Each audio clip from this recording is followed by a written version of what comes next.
Drama-free set experience. I've been talking to a few people, and people were asking me questions. Well, what do you do about this? And what do you do if people are gossiping? And what if I help somebody and then somebody else gets mad at me? And there are all these kinds of things going on set that are hard to know, especially when you're starting out. And so I have brought together 4 seasoned professionals for you to help answer some of these questions, get you guys some answers so that you can be part of the solution instead of part of the problem on set. I would like to welcome today A Renea Dyson. Renee is a hairstylist. Ngozi Young. Ngozi is a makeup artist. Erin Geddis is a makeup artist. And Jennifer Jackson is a hairstylist. And all these ladies have worked across all of the genres.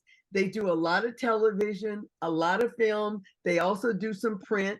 You can visit all of their websites online, and I will make sure that I include those links so you can go see how fabulous these women are. I am happy to say, and it's totally accidental, that everybody who's fabulous in the industry has taken one of my classes.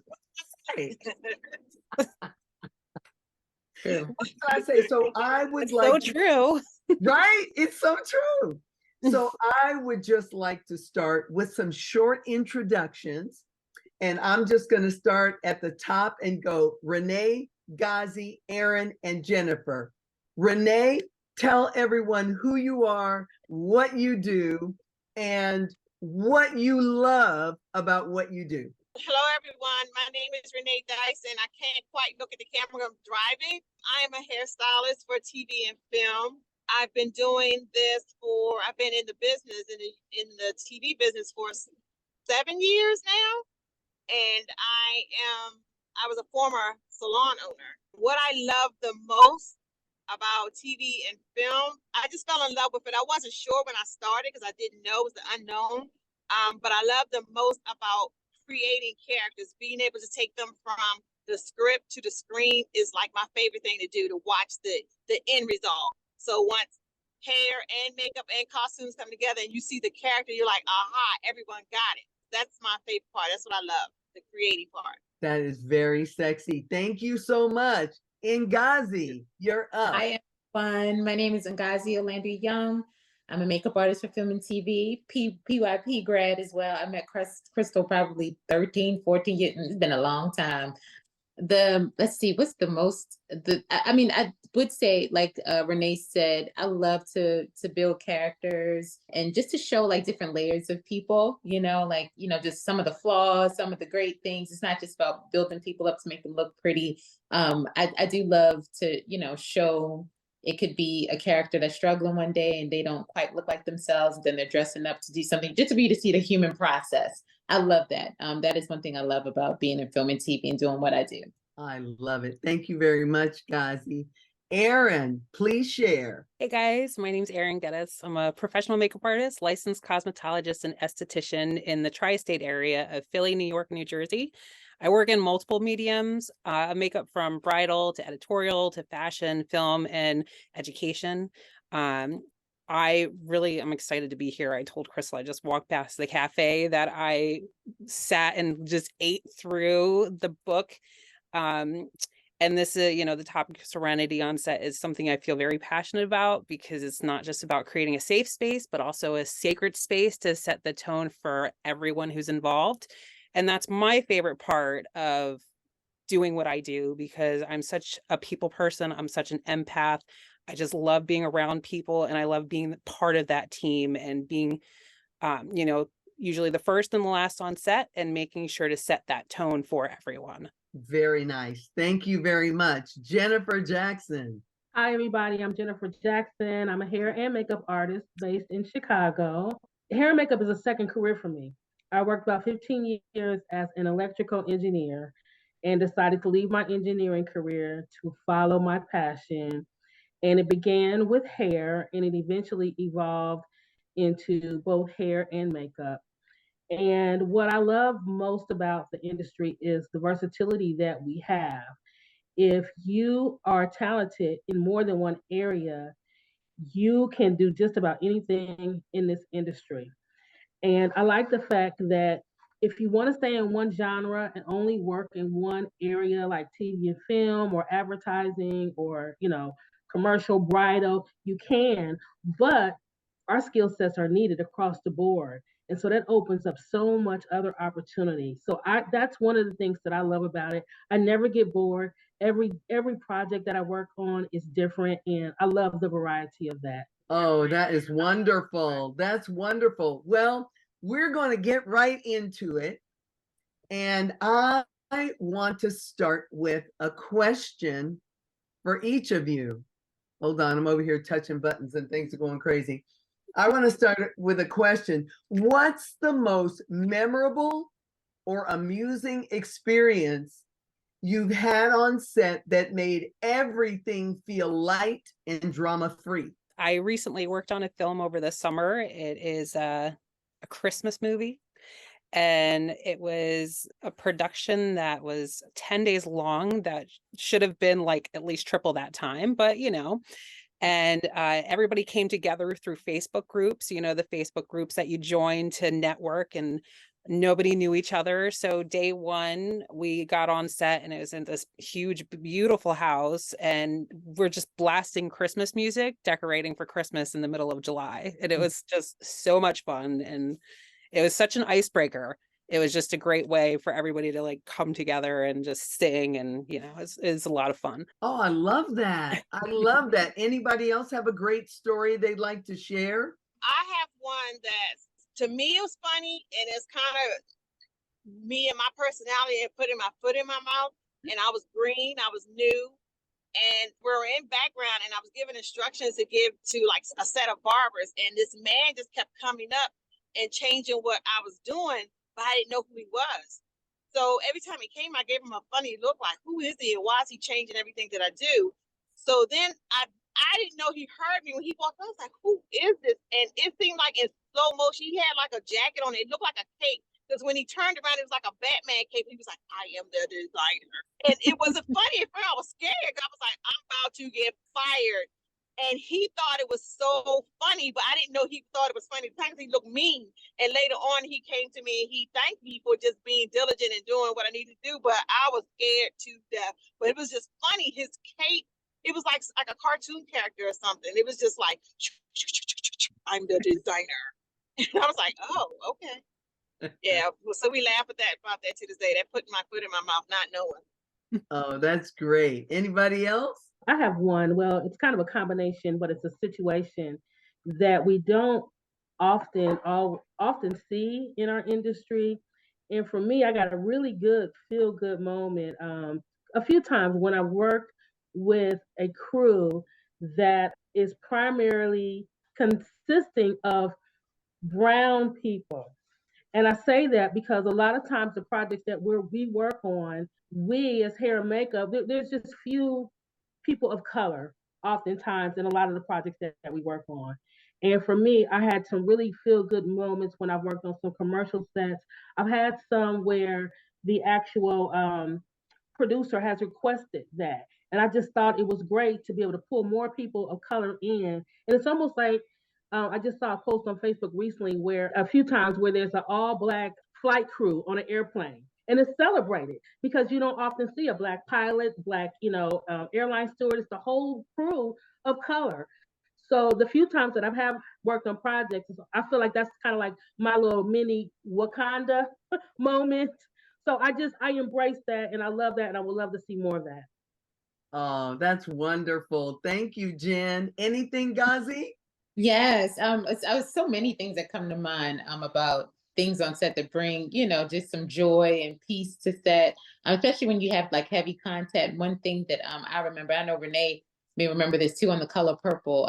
Everything wasn't, bright and shiny, but a lot of the content that we had, like some of our actors really had to be in serious spaces. But I know, there'll be times our wonderful director, he would just come out and play his guitar, and everybody was outside, singing with, dancing and doing whatever. He would just set the tone of just peace and being light and energetic. And there are plenty of times that we would just break out in songs sometimes with each other, with some of the actors and co-workers. So those are things that, popped up in my head, some recent things that happened on set. Again, it's just, the director or the department head or whomever just setting it through song, through whatever we could do at the moment. It was good. It was definitely like healing and needed. Oh, that's wonderful. Well, thank you guys, all four of you, for sharing your stories. And let's just get right into some of these important topics. I'm going to start with collaboration dynamics. How do you navigate and maintain a positive work environment with so many different personalities and opinions on set?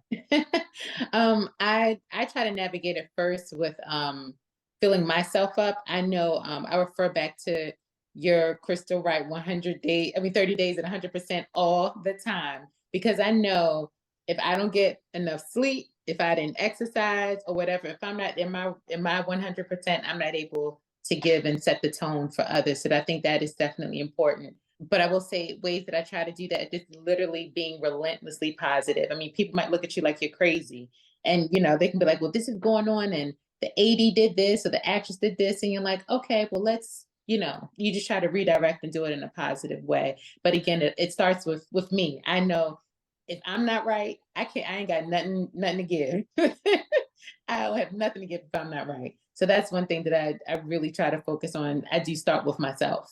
Yeah, I'll totally piggyback off of that. That's exactly the same thing I do. I'm pretty sure, like, when I know I'm going to set or when I'm going to a photo shoot, anything like that, I probably eat cleaner and treat myself better than I do any other day.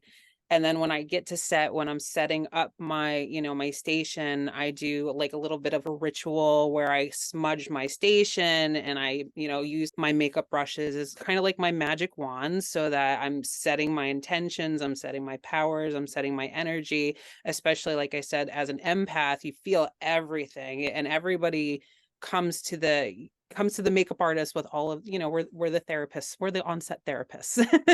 So we have to protect ourselves as well. And I think that when we give off that energy and when we create that sacred space, then it kind of goes out to the rest of the set. Anybody else have anything they'd like to share about that? I do. And I just learned two things from Erin and Ngozi, and filling up is something that I'm going to try, because for me, I have quiet time all the way into work. Hopefully no one has to ask a question or something I have to respond. Yeah, I will, but I try to have that quiet time with myself, because I'm affirming things. I'm praying. I'm just, trying to have a clear mind and a positive mind when I go in. So that's what I do. And I usually, when I go in with that, then anything coming at me isn't a big deal. You just take care of it. You handle it. But Renee, that's your fill up. That is your fill up. Yeah. Okay. You're doing it. Yeah, that's your fill up. Seriously. Can you guys think of anything that regularly happens on set that you have to deal with, and how do you deal with it? Whether that's gossip or a person that shows up, a key person, whether it's an actor or a director or a producer, in a bad mood. Let's just look at, for instance, gossip is a huge thing, and people don't really know what to do, especially when they're new, when people start gossiping. I think for some people, there's this feeling like, I just got in, I need to fit in. And they think that fitting in is participating in the gossip. What would you say to them about how to deal with that? I would like to start with, you have to be able to think for yourself, and it's wrong already. I was that person on one of my shows when I first started. Me personally, I don't do groups. Like, I talk to everyone, so I don't single out groups. But when I saw it happening, I just kind of said I had to 10-1, and then I moved my chair and I sat off. I just didn't want to be in that group, because actually the gossip, it was just all negative and it was all wrong. And I knew it was wrong, and I separated myself with it. I didn't even think about how it looked on the outside to them, because I don't feel a need to impress them when I know they're already saying bad things or doing bad things. I just know that I didn't want that energy, and I didn't want to be connected because they were loud. As well as being wrong, they were loud, and you didn't know who was around and who could hear it, and I didn't want to be associated with it. So, you know, you have to be able to think for yourself and not worry about being in a group or a clique, because if you love yourself enough and do your job, that's it right there. That's all you have to do. That other stuff, those cliques, isn't important, because it's not going to get you your next job. It's not. And I'd like to piggyback on that and say that you've got to be able to, like Renee said, know that they're doing stuff that's not acceptable, and you yourself have to stand up and fight against being pulled into that, because it's easy to get sucked in. Mainly, you got to know why you're there. You're not there to make friends per se. Sometimes you do make friends along the way, but you're not there to get in good with the talent, to go hang out with the talent. Oftentimes, even the talent will pull you in on that gossip trail, or they'll start talking about someone else in the industry, and sometimes we as artists feed into that, and that's when you gotta pull yourself out of that and say, I want to be viewed as a professional, and I want that to be viewed across the board. I don't want this talent to think that, well, she said this to me, so she could possibly be saying this to other talent. So you just got to really know why you're there and stick to being professional at all costs. Never let your guard down, never feed into it, and you'll go a much longer way. Yeah, and I would love to add to what both of you said. I think that it's very, like, let this whole thing please be empowering, because I felt like when I first started, you may not feel like you have the authority. If you come in as an additional makeup or hairstylist, you feel like, okay, like I'm kind of low on the totem pole, so to speak. I have a small voice. So if my department head, or if I hear a director yelling or cursing at me or someone else, you may not feel, of course you're immediately like, who are they talking to? But it may not come out because you're like, ooh, I don't want to lose my job. Or you may have the fear of, you're not able to speak up. But let this empower you. You can. You can speak up, because what's wrong is wrong and what's right is right. You cannot, we are in a creative space. It doesn't mean that we're supposed to take abuse from people. And, we're coming along with so many different energies, and we have to do our best to filter and manage. And let this be your guide to do that. Like, you cannot just, there's so many times that I've seen people coming in on the first day, like, yeah, I'm scared to say something. This person made me do this. I'm like, why you do, like, no. They're like, well, I don't want to lose my job. Okay, I would rather lose my job and have my head held high. And I'm not just talking, overworking or anything like that. It is more like literally abuse, like talking to them any kind of way, cursing. I mean, just being disrespectful. And I always do believe that you can pull someone to the side and be like, hey, like, I'm a little lost of how you're treating me. This is not, fair. Like, there are ways that you can talk and do things and, communicate with people. And if they don't get it, you lose your job. Oh, well, consider it a blessing in disguise. You will, I guarantee something else will come up. But I know one thing that I do always love to do, like there's been times that I've worked on set and it might be a PA. They're talking to extras all different kinds of ways.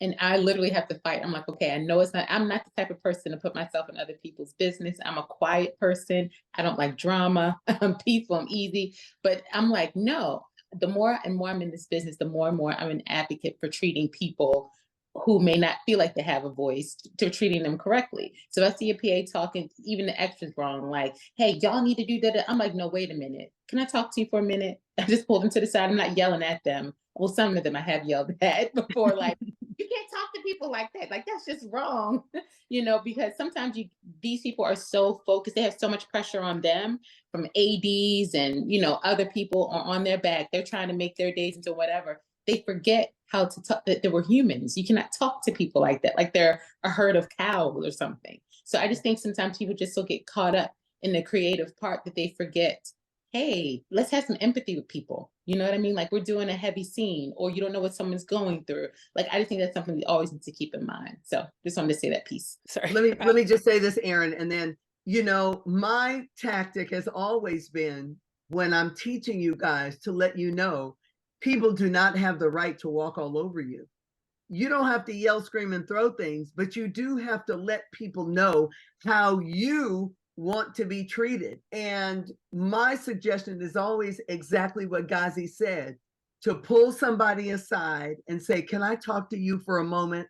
It's really important to exercise that muscle of taking your power back and not allowing people to treat you the way they want to treat you. Because when you stand up for yourself, they'll turn around and yell at somebody else and look at you and go, oh no, I know not to yell at her. Exactly. Go ahead, Erin. I definitely want to touch base on the empathy thing, because what I think it's very important to have those boundaries. And if you're getting abused on set, or if you're being treated a certain kind of way, definitely go off to the side and deal with that situation. But I also agree with the empathy aspect, especially when you're in a very high stressful situation and you're behind on time and things are going this way, that way, and we're not following what we need to follow. I've been on sets where people will be talking about the lead actress, and it's like, this girl is so stressed out. She's under so much pressure right now, and she needs a breath. Like, she just needs a minute. She needs to take a breath. And I think it is important to have empathy, because certain situations we don't understand, like you said, what people are going through. And especially if they are in like certain scenes where it's like scenes of abuse or scenes of violence, stuff like that, like they're in this headspace, and take no crap, but also understand that things are going on. You know, one of the things I always suggest to people, and you guys will remember this, is ask more questions than you answer and listen more than you talk.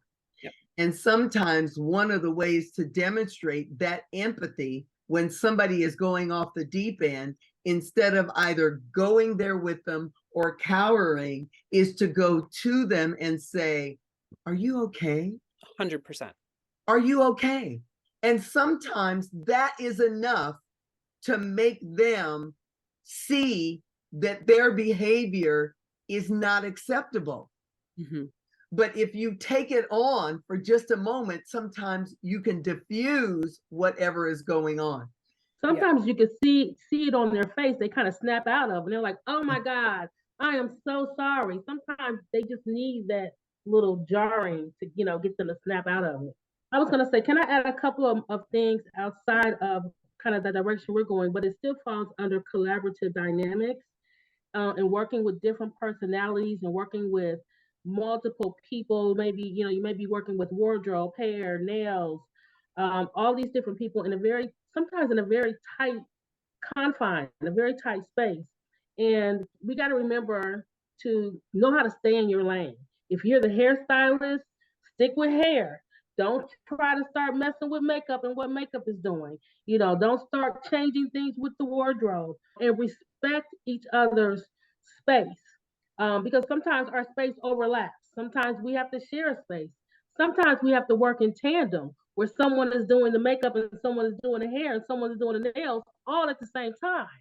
So you really got to know how to navigate that, especially if you're the type of artist that you're used to working one-on-one with your client or your talent in a very controlled environment. When we're on set, sometimes our environment is not controlled at all. And we have to really think fast how to modify things and do things on the fly. And when you add more people into the mix, then again, you got more personalities. And sometimes you can feel like, or people may feel like you're stepping on their toes or vice versa. And you got to really know how to manage that and respect each other, just like you would want them to respect you. And sometimes, like you just mentioned, Crystal, if it does seem to get out of hand, you just have to have a quick word or conversation, but not in a, let me, accuse you of doing X, Y, and Z. But it's all in love, because at the end of the day, we all want the same result, and we all want to be called back. So let's try to work this out together instead of being at each other. I just wanted to add that. Has anyone ever left a job or left a set because the environment was too toxic? I don't have to say what project it was. I was going to call out somebody's name. Not to put anybody on the spot. No, joking. I'm going to mind my business. The answer is yes and yes. And it was something that Jennifer said, because I'm driving, y'all. I'm trying to pay attention to what I'm doing, and I'm trying to listen and think about what everyone is saying. You don't let someone abuse you or push you around But in a way that you have to defend yourself, you have to be tactful in how you do it. I had to learn how to do that because I felt so attacked that I wanted to just attack back. And I know you can't do that at work. So, yes. And then sometimes you just know, okay, in 2 weeks I'm gone. Because, yeah, for whatever reason you tell them, you just go. And you just know you just don't come back to that. Right. Well, you know what I think people would really like to know, because we're talking in such generalities, and something you said was, I had to learn how to deal with that.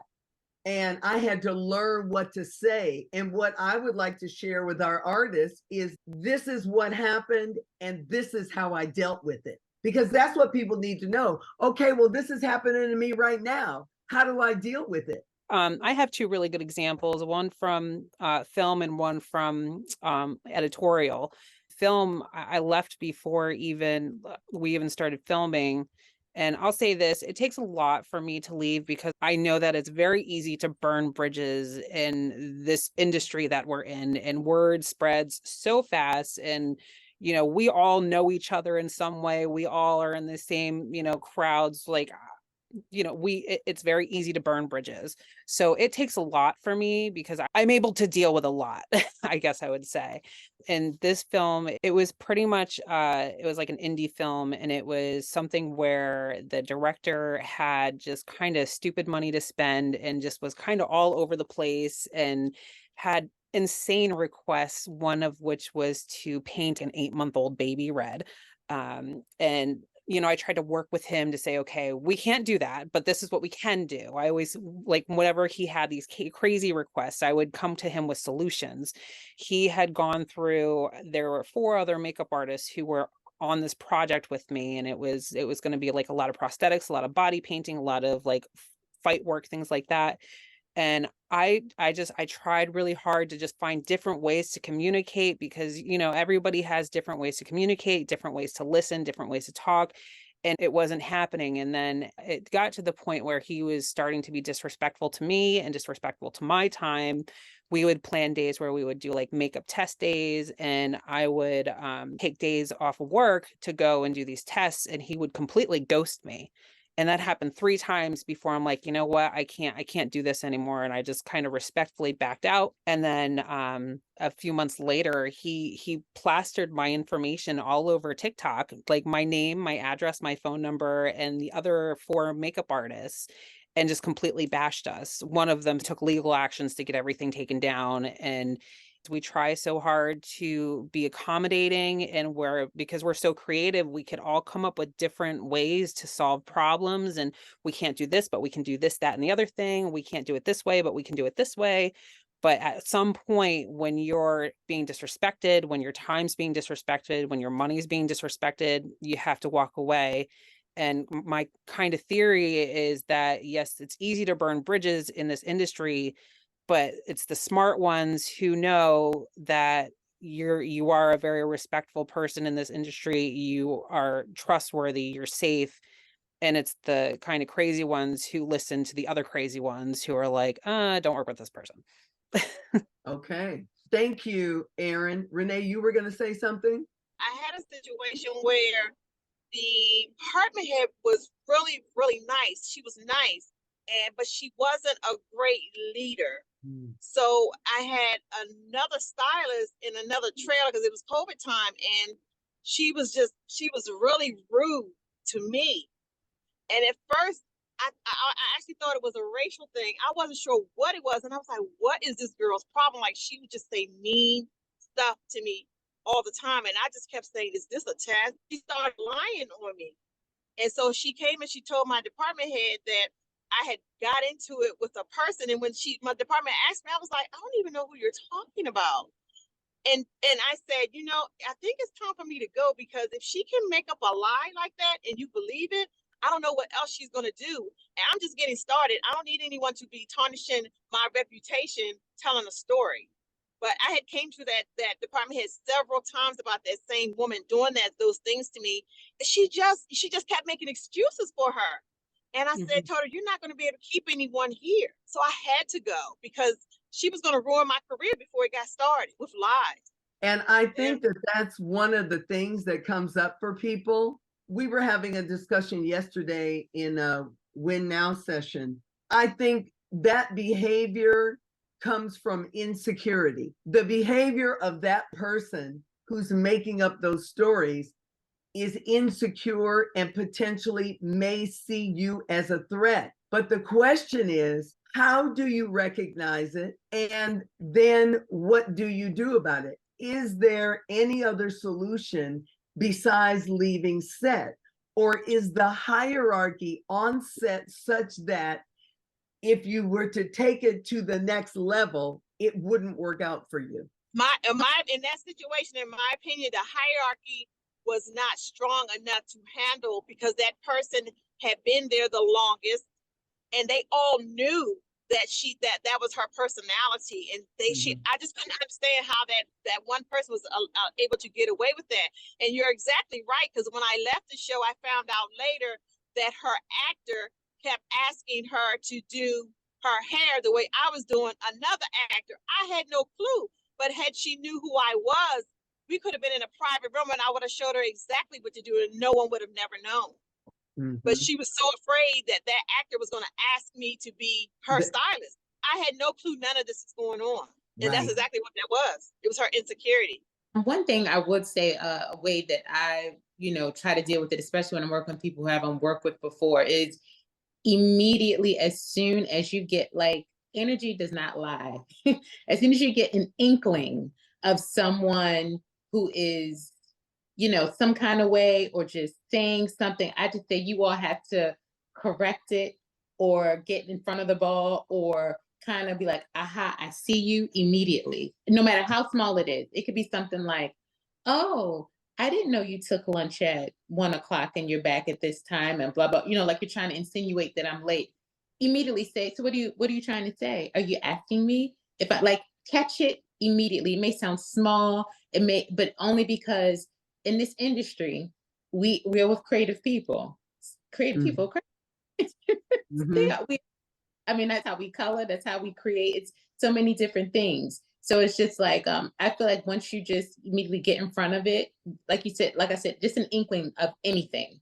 Ask them the question, like, so what are you saying? I'm sorry, what are you trying to get at? Like, tell me, what are you saying? Have them show you who they are immediately. And the interesting thing about that, Ghazi, is that works in all kinds of relationships. It does. It works in all kinds of relationships. It works in love relationships when you're meeting somebody and they do something or say something mean. And instead of you recognizing that you need to deal with it right then, you go inside and say, oh, they probably didn't mean it, but they did mean it.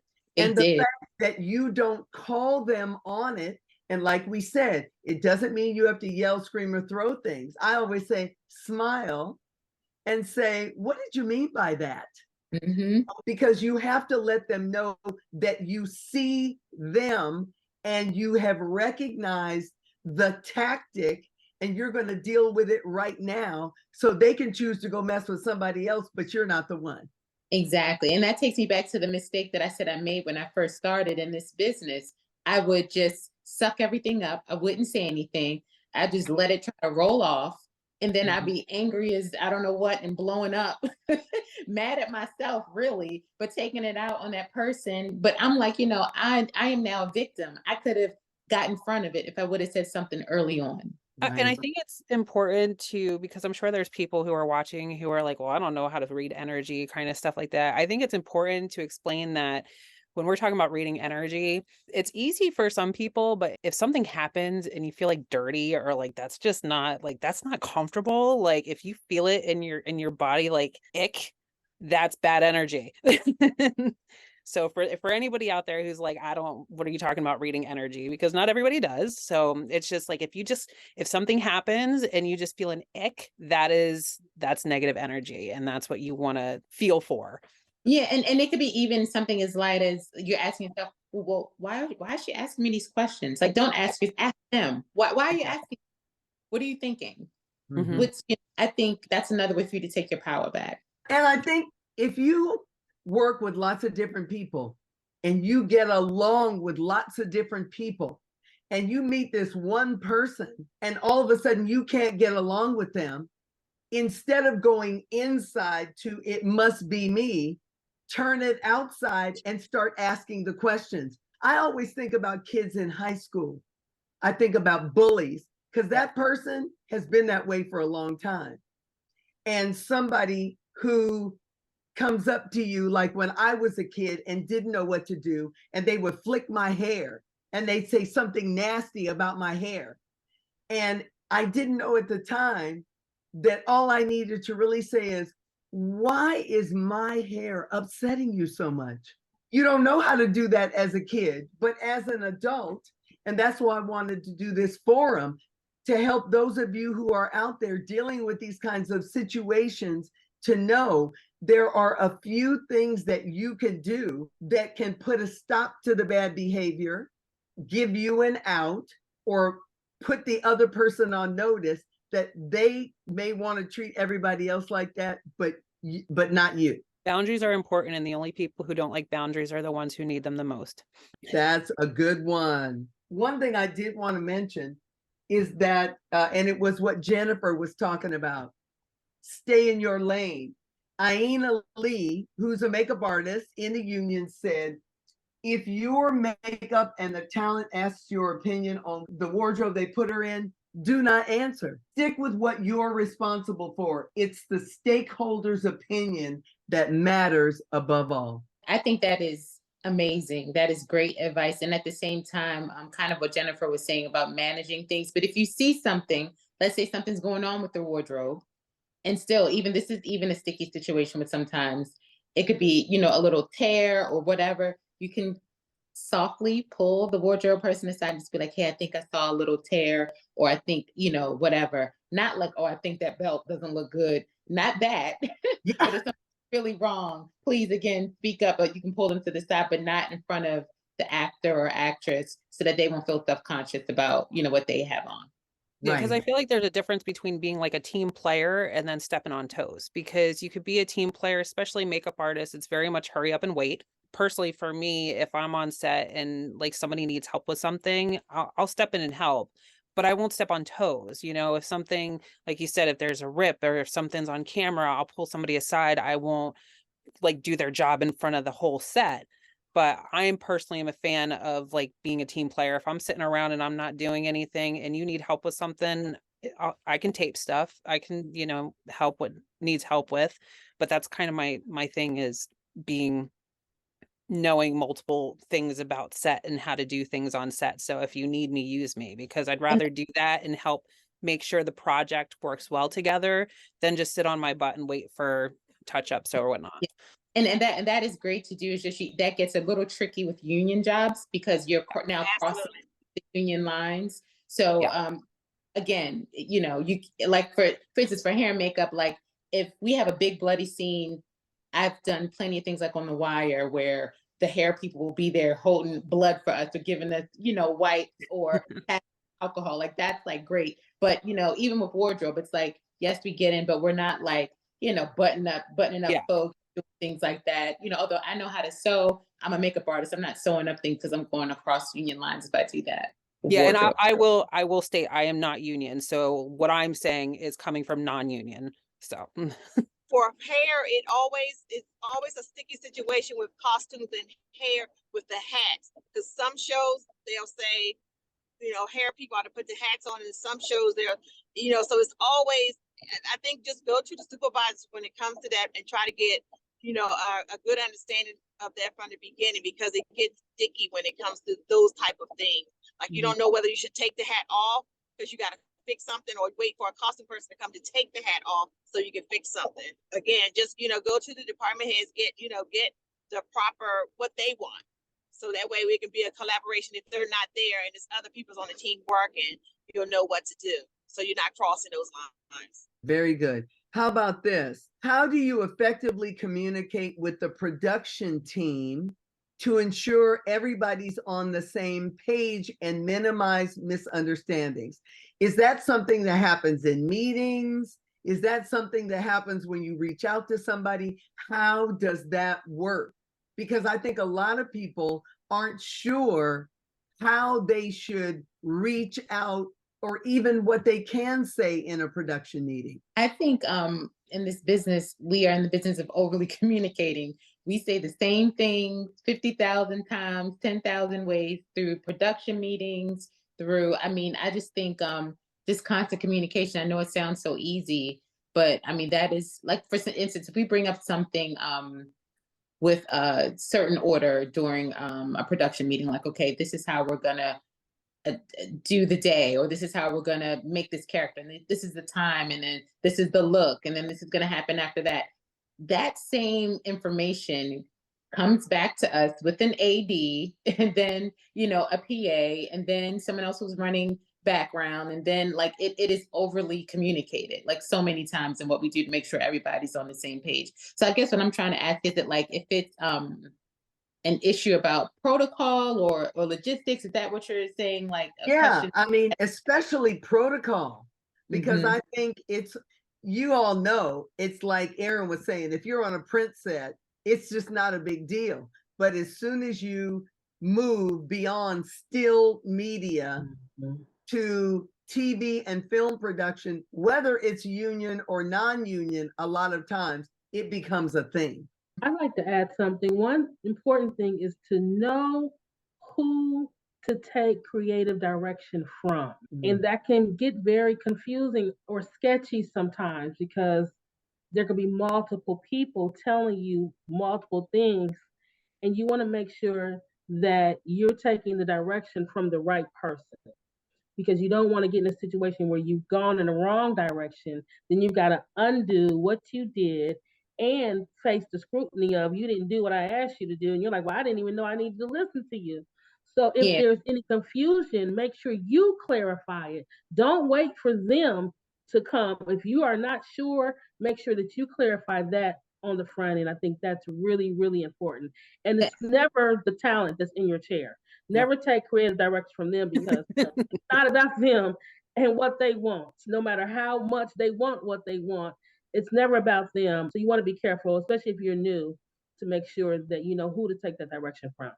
And I'd also like to add to this, Jennifer. Sorry not to cut you off, but it is I do believe that it's a collaboration with the talent, because there's certain ways that you'll learn over the years, especially for those of you starting out. It's like a dance, you know what I mean? Mhm. So yes, I mean, I've been in so many situations where the department head, like, and I am an additional, I'm not a key makeup artist or anything on this job, but the department head will tell me, this is the look that we're going to do on this actress.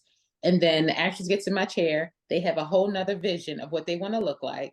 And then the daggone writer comes up and tells me, well, I think the actress should look like this. You got three different things happening, three different directions. And you're looking like, okay, so who in the ham and eggs am I supposed to listen to? So, you got to kind of like, either do you split the difference to do a mixture of all three? Do who are you, quote unquote, pleasing at the time? So, that's also a lot of, you really have to, and then sometimes, honestly, there are people in these positions that they know that this is a difficult thing. And because you are a day player or an additional, they'll just throw you into the fire. And you're like, how could you do this to me? Now the actress hates me because I didn't do what she wanted. Now the writer thinks I'm stupid because I'm going against what he wanted. And now, you feel like you're just trying to please everybody and nothing's working. So again, I think that also takes us back to you filling yourself up and being like, you know what? I'm here for a higher purpose. I'm just going to need to literally be in the zone and figure something out and work from there. Because at the end of the day, time is money, and a decision is going to have to be made. Mhm. So you have to like really get into that zone that you have. Because you guys have been in the business so long, you know that. But for somebody who's been thrown into the fire and they've got three different opinions, where do they go to get the answer? Because the other thing that happens is the clock is ticking. Right.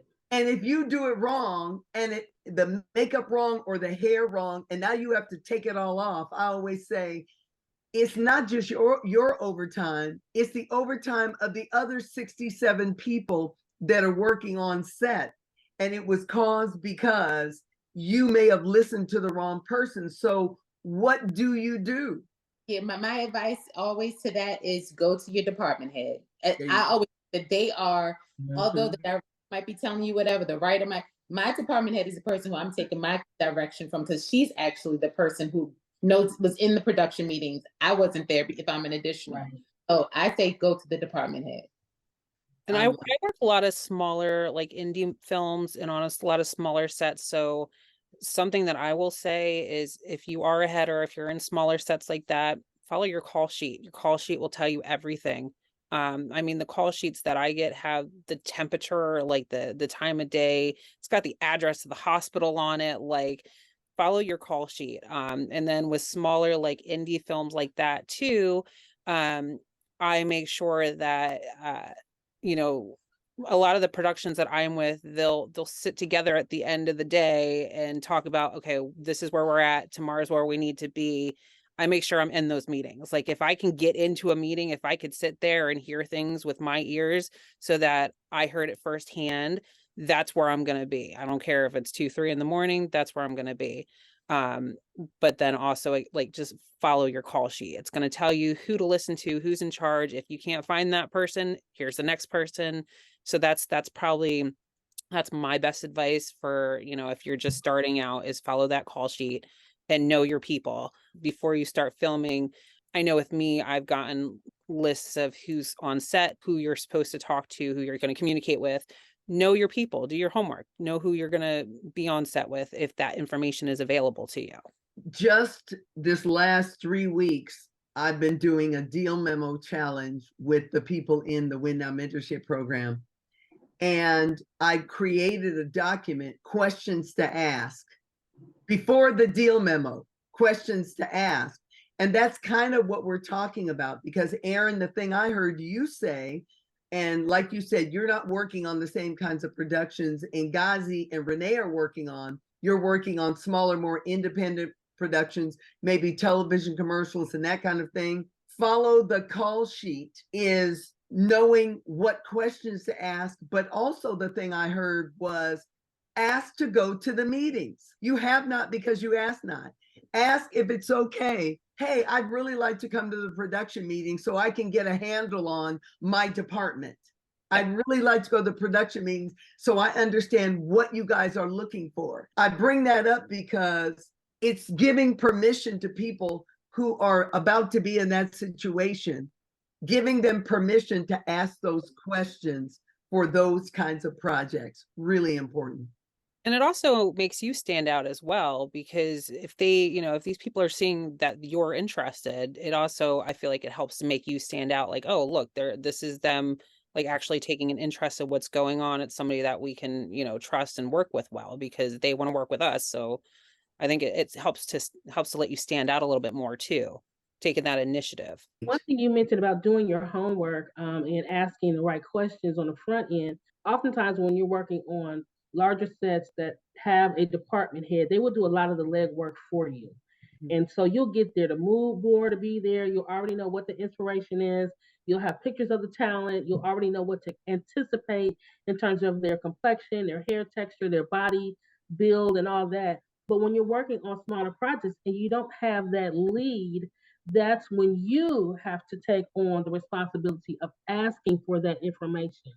Ask, if you're able to, ask for images of the talent so that you can get a heads up as to who you're going to be working with. Ask for any inspiration photos, what is the look that they want.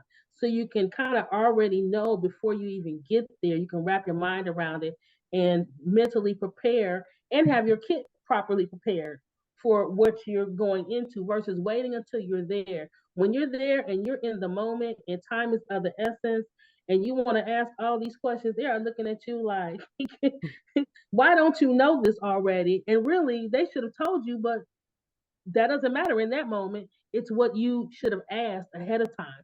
And now they've got to stop everything else to educate you and to give you this information. And again, it's taken away from the day, something that could have been done ahead of time. It's part of your preparation. Just like you prep your kit, you prep mentally for what you're going into with the job. And I think that it's important, whether you're working on larger projects or smaller projects, to incorporate that into your routine of making sure that you have as much information as possible about the talent and about what's expected before you go in.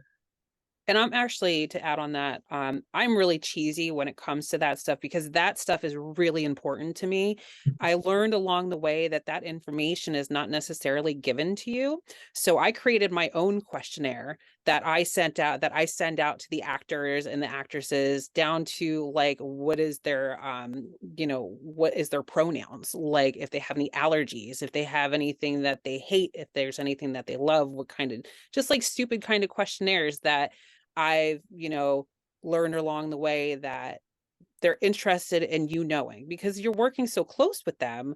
It's important that you have a decent connection with them. You're touching them every day. You're the first person they see. You're the last person they see. So I came up with my own questionnaire that when I have the ability to send out to the actors, I send it out. And I've gotten so many like comments like, I've never seen this before. This is the coolest thing ever, because the first page is like a bio and an intro on me, like who I am, where I'm from, what I do, what I love, what I, just like stupid things that you find on your About Me page. And then the next one is like just questions about them, like, what their preferred name is, like if they have any allergies or anything like that, or just likes, dislikes, just so I know, like, what can we talk about when we're in the chair forever, things like that. But that's one of the benefits of working on smaller sets. But I'm cheesy like that. I like to be a little extra.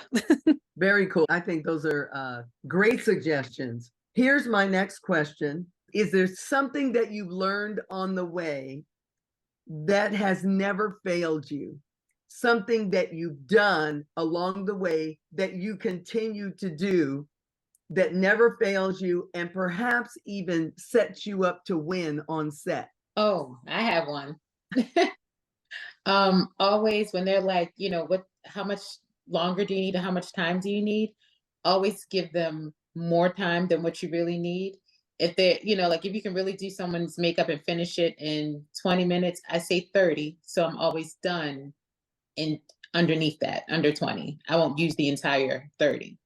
That's when like always works. And they're like, oh, you're done already? Or if they're like, oh, can you, like it is, I always pad it a little bit. Because 9 times out of 10, you're gonna want them earlier than the time that I stayed anyway. But that's one thing that does work for me, that they're like, how much longer? And I'm like, oh, this is gonna take me 5 minutes, but I'll say, I just need another 10. And then I'll be done in less than 10. And it's like, smooth sailing. Mine is just being overly empathetic and overly beacon of calmness, and just that sacred space has always just been worked for me, and what's gotten people to call me back, especially when it comes to like fashion shows and editorial, like really high, really quick things, especially Fashion Week. When it's chaos, there's still time for that sacred space and for that breath, and to treat people like they're people, not like they're just a number on a sheet. How about, are there any special ways that you greet people? Do you have a ritual when you go on set as it relates to working with the team or working with the actors and actresses? Is there always a way that you greet them, or something that has worked for you over the years? I would say, sorry, I feel like I'm always jumping in. I would say, I know I'm always like, just trying to be as positive as possible, and not just like, hey, how are you? Have a seat. But I'm just like, good morning, and just with a smile and just warm and inviting. Just trying to be genuine and authentic. But there isn't, as far as a ritual that I do, I know I pray before I touch everyone. That's my personal thing that I do. Even going on set, it's just, something silent I do with myself and as I'm touching people. Other than that, just, making sure I have positive, great energy. I love that. Jennifer? Yeah, I would say something that works really well for me is, especially if I'm working with the same talent repeatedly. It's one thing when you got one person, they're in and out and that's it, you don't touch them again. But when you're working with someone for multiple days or weeks or months or however long, you almost build a relationship with them. And for me, it's always important to allow them to set the tone and the mood. Some talent, they like to talk. They want to talk. They want you to talk to them. Some want to be very much in a quiet kind of zen, um, mood before they're getting ready to turn it on. And you have to really know how to read them, because if you do the exact opposite, it can throw them off, it can agitate them, it can make them have an attitude towards you and you don't even know why, but it's because you're playing that music that they really don't want to hear because I'm trying to be in a zone, and that's what they're thinking, but they may not even say that to you. But what they will do is they will not call you back, they will replace you. So you just have Ooh, to what'd you say, guys? no, ooh, Jennifer, yes, now you're preaching tonight because no, you're Right, right. right. Yeah, So you gotta know, you kind of, some things, sometimes you learn by asking, but oftentimes you learn more by just observing. And some talent can be very, they're just, sometimes they're extra, sometimes they're over the top. And you gotta know how to pivot and how to, camouflage whatever it is you're going through. You just got to be even tone, even keel, and then you have to kind of feed off of whatever their energy is. Some talent, they have a certain music that they want to hear before they're getting ready to, to go on set. Some have particular, they're very particular about certain things that they want you to use, and understandably so. But you just have to really tune in. I think it's very, very important. And I think for with me being very deliberate and in knowing that going in, I really try to study them, listen to them, take cues from them. Then that way I know, I want them to be comfortable. Ultimately, we all want to be comfortable. But remember, it's not about you, it's about them at that moment. This is your job. We're there, we're service providers. So, you want to give them the best service as possible. And sometimes it takes you tuning in and catering to them and understanding what the mood is that they want for that time before they go on. I would say out of what everyone else said, I'll piggyback on that and just be genuine because they can feel when you're not genuine. So whatever way you do it, whatever way you want to greet them, just be genuine about it because they really can feel that energy. Right. Ngozi, you were going to say something? I think I was probably just screaming at what Jennifer said, just agreeing. Janice And Bean. another little tiny little tidbit. Okay. Don't linger. When you're done, move, get out the way. Let them have their space because sometimes they're not going to ask you for that, but they need that. And if space doesn't allow for you to be in their space and out of their way, then move out of that way. Once you finish, you've completed your job. And if they want you to stay, they'll let you know that. But sometimes I see where other artists are kind of lingering, and I can kind of look at the talent sometimes, and they're looking at me like I wish they would leave too. Take them with you, and they're just not getting they're not getting the signal. So you just sometimes less is more. Once you finish, just be mindful of that, and then also don't how can I say this without saying it tacky? Don't like invite yourself into their life.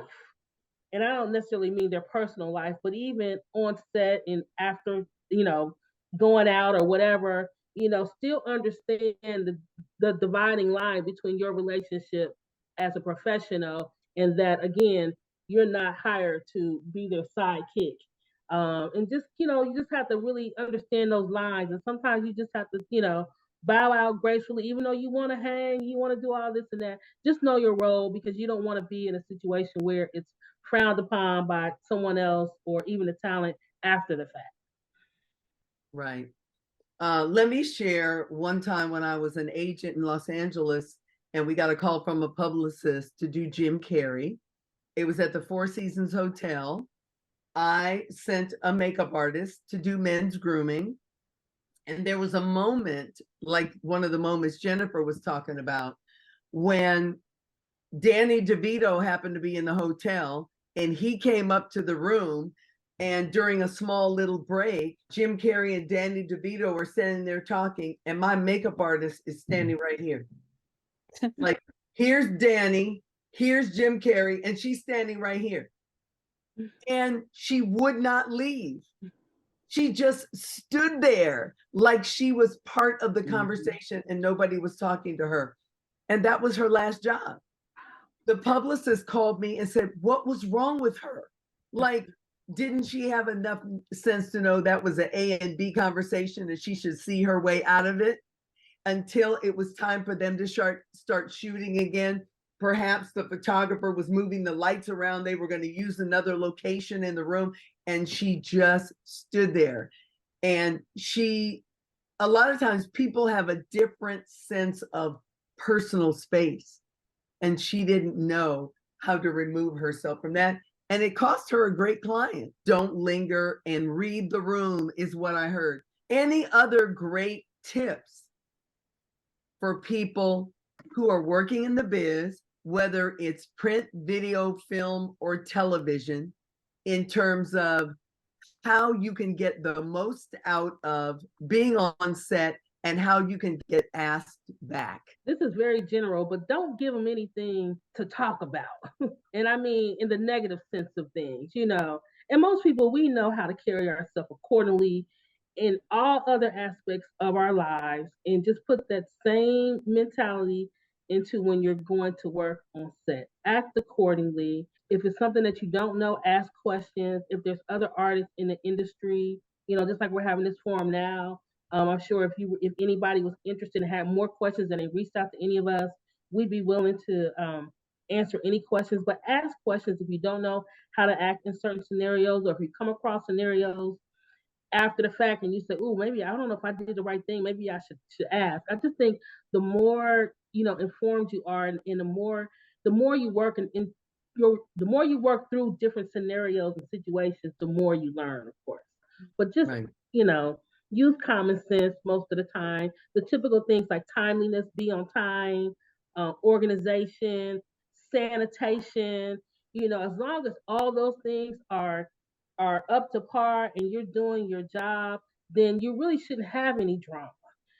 Sometimes we bring drama on ourselves just because of the things that we didn't do in terms of our preparation or our organization, or the way that we receive and talk to people and that kind of thing. So, I just think sometimes you just got to tune in, be very observant with everything that's going on around you, including how you're presenting yourself, and study how you're presenting yourself. And think about it almost like after a big project, and then you all come together and you review and say, what could we have done better? Evaluate yourself. Don't just caught in a rut where you're just doing the same thing every time and you don't see any room for improvement. We always have room for improvement. So just be sure to kind of check yourself sometimes. And don't be afraid to ask for feedback. Just to kind of piggyback what you're saying, like there's people on set who will give you feedback if you ask, like, is there anything that I could have done better? Is there anything I can do next time to improve for you? Like, that's, just, it's important, and people are willing to do it. People are willing to give you that feedback because they want things to be successful. And I'd also like to say, to have a sense of ownership. I feel like sometimes that gets lost in film, TV, even print, especially with hair and makeup. Like, I know people might think, oh, I did the hair, I'm done, it doesn't move, we're not outside, I can sit here over in a corner, talk and eat a burger and, send a few messages and the hair's fine. I just think that if you're, fully present, if you have a sense of ownership to it, like, hey, this is my work and I'm here to support, the entire project however I can, instead of just like, all right, I did my job, it's done, it's not moving, I can go ahead somewhere. I think that shows a lot too, because anything can happen. And almost like what Jennifer was saying about being observant, that's part of being observant as well. It's like you're watching your work, you're making sure like, oh, my actress is drinking a soda, let me try to get her a straw, or let me use, let me touch her lips up, instead of someone coming to get you like, oh, Nicole, whatever, she just finished, can you touch her up? It's like you're already there, you're already on it. It's saving time, it's saving money, you're on top of it, and you'll get called back. Right. And have that set bag ready. I think I talked about that in one of the in your group this week about having your set bag prepared and ready. So when If it's time to do last looks, you're prepared. And if you're done with your main talent, you know, depending on how your scheduling is on whatever project you're working on, you know, like Gazi said, take ownership, be the one present for those last looks because that's important. And I've seen some key artists not care about being on set and present when it's time for last looks, and they send their assistant or somebody else. And I've seen it where it's backfired, and something has happened with the talent's hair, and the main artist was nowhere around because they felt like, oh, I did them, you know, in the makeup hair and makeup room, and now my work is done, and my assistant can be the one to do the last little. And they were looking for that person, and I'll tell you, they got in trouble too. But you know, be accountable and be present, and know that at the end of the day, they're gonna be looking for you. Your name is on that. And I'd really like to add, we're talking a lot about like technical stuff and you know, kind of rules, regulations, things like that, but I really want people to know and acknowledge and remember that we're doing what we love. We're not stuck in no office working 9 to 5. We are out there creating the coolest stuff, meeting the coolest people. Like, we are doing what we love. And that's one of the reasons like why I do it, is because like I have 3 kids, and I was so miserable when I was younger trying to do the 9 to 5 thing. And I'm like, you know what? I'm just going to do what I love. And now I'm teaching my kids, find what your passion is and figure out a way to make money doing it. And they see me going to New York, doing this, that, and the other thing, working on movies, doing Fashion Week. Like, that's something that we always have to remember, no matter how bad our day gets, no matter how, you know, what crap we have to muggle through, no matter what, you know, things like that. We're doing what we love. And we're so lucky to have that ability, because there's not a lot of people who have the balls to go out and do what they want to do and what they want, what they love. And we're doing it. And it's hard. It's not easy. And it's, you know, when I first started, I thought that I was a lone wolf. And know that you have a community, find your community. I mean, we have a community right here, and utilize it, but just know you're doing what you love and you're making money doing it. And it's so cool. Right. You know, one of the things I say all the time is there anything that I could or should have done differently? Like at the end of a job, to go to your key or to go to your department head to ask them, because a lot of times people won't tell you what was wrong, and you don't find out that something was wrong and you never know what it is, because they don't feel like you could take the constructive criticism. And a lot of times, if you just approach somebody at the end of a job and say, hey, listen, I really enjoyed working with you. I wanted to ask you, is there anything that I could or should have done differently? Because when you ask the question, it opens up the door for somebody to be honest with you, and they recognize that there's not going to be any fallout from them telling you the truth. So sometimes you have to ask in order to get the answers.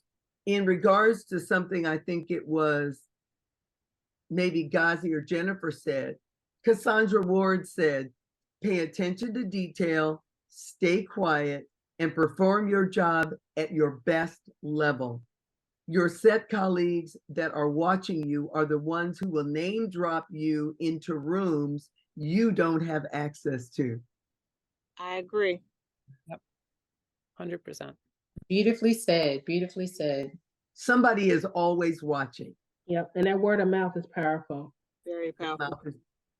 And the higher up, I feel like you go in this industry, the circle gets smaller in terms of talent. So it gets to where we tend to know who key people are in different cities, you know, and to be able to have a reputation where, you know, someone just knows that you're going to have the set etiquette and the work ethic, where they can literally just put in a call, you know, and say, hey, Jennifer Jackson's in, Chicago, Renee Dyson, in, the DMV area, Atlanta area. It's just, it's wonderful, but you only get that because your work has reflected that good, positive, energy to where they're willing to share your name with someone else.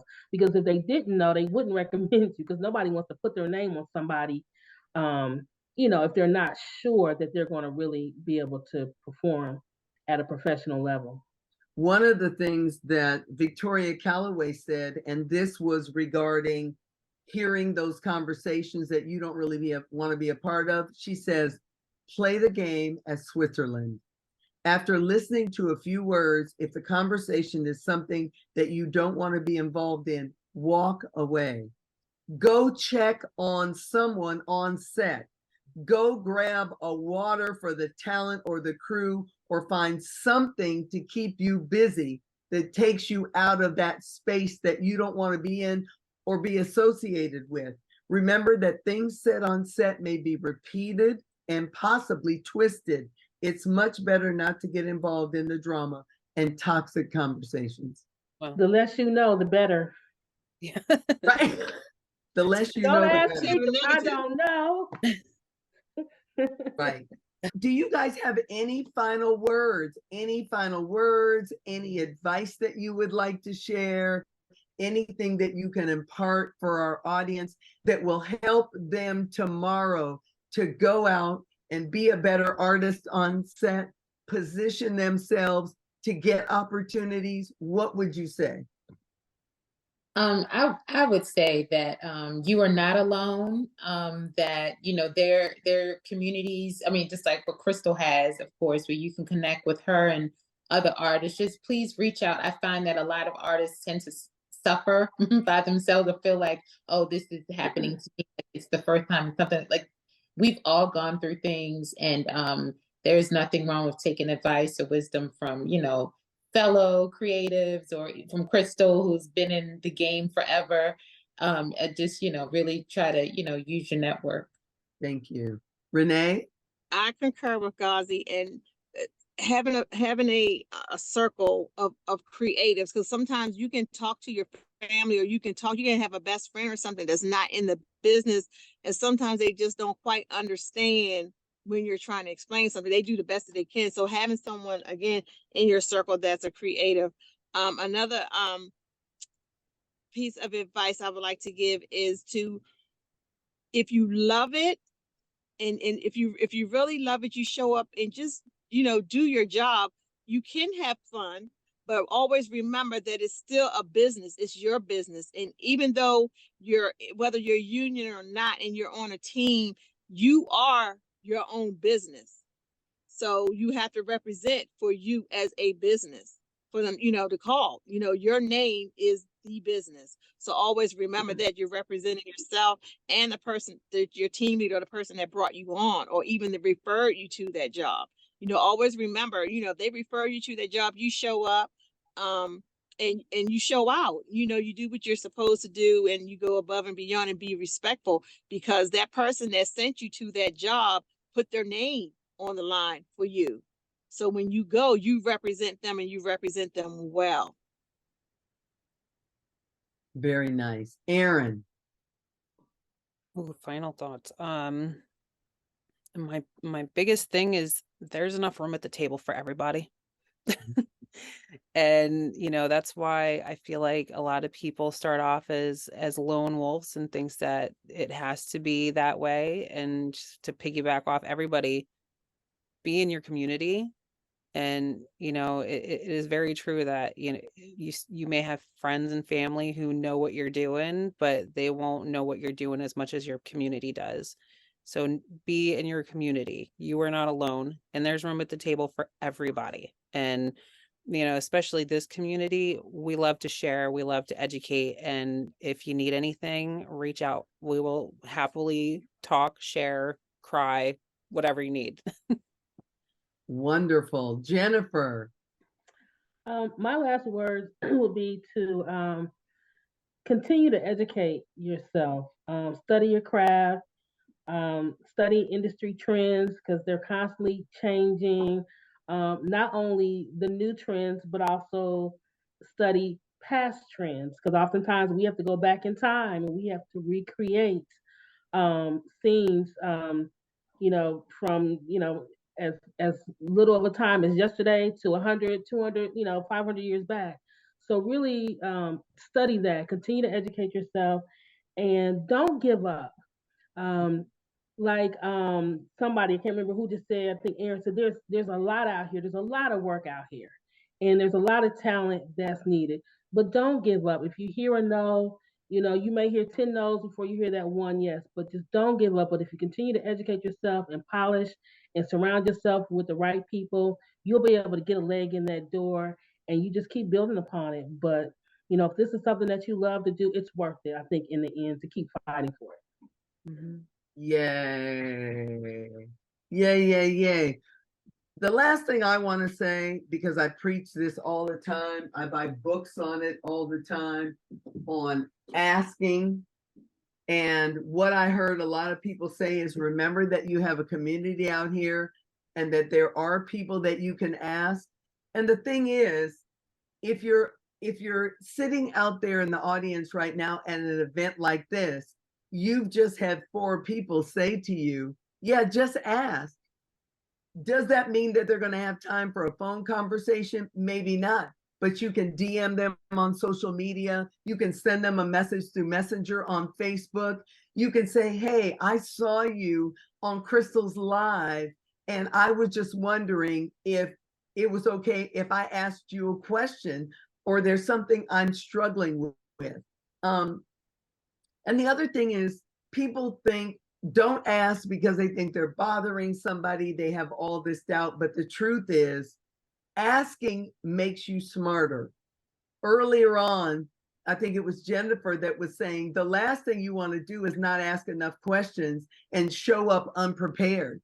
You're better off asking the questions and showing up prepared, because the producer rarely thinks you're dumb when you're asking the questions, but showing up not having everything you need because you didn't ask the questions is what's going to get you uninvited back to the set or onto a new job. And like Jennifer said, don't give up. If you find that you love this business, you want to be in this business, and you think this business is your calling, seek out people and pay attention to the people who are doing it right, not the ones that are dangling the shiny objects. Look at the people who are working every day. I think it's amazing how people will follow people and ask advice of people who actually aren't even doing what you want to do. Look around. Check out Ngozi's website. Check out Jennifer's website, Erin's website, A Renea's website, and you'll see people who are in the business, who are doing it, and who are successful. And those are the only people that you should be paying attention to. I want to thank everyone who showed. I want to thank my panelists first for taking the time out of their busy days. Renea's in her car on her way to a job, and Ngozi left this morning on her way to the job, and they just found out that they're both working on the same job. Everybody's busy, and I appreciate you all so much. I appreciate you so much for showing up to help other people. I want to thank the audience and everybody who's out there that I can see and that I can't see for coming today. We'll edit this a little bit and put it out there for people to see. If you are looking for help with your freelance career, join me in my private Facebook group, In the Zone with Crystal Wright, where we deal with all things freelance. Bye now.